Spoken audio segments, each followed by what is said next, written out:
বিসমিল্লাহির রহমানির রহিম। আমি দয়াকলা বিচি কলায়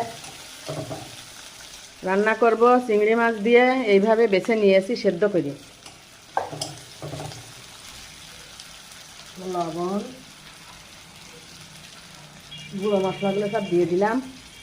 ধুলে জিরে, ঝালের গুঁড়ো, হলুদ দিয়ে ভেজে নিয়ে এবার আমি চিংড়ি মাছগুলো দিয়ে দিলাম।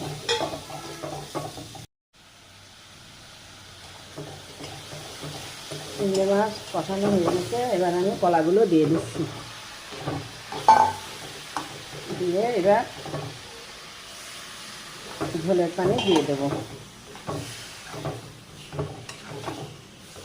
এইভাবে বিচি কলা বিচি বেছে রান্না করে খেয়ে দেখবেন, খুব সুন্দর লাগে। আমরা এইভাবে খাই। এই দুটো তেজপাতা দিয়ে দেবো। কলা রান্নাটা আমার হয়ে গেছে। কমেন্টে জানাবেন কীরকম হলো রান্না।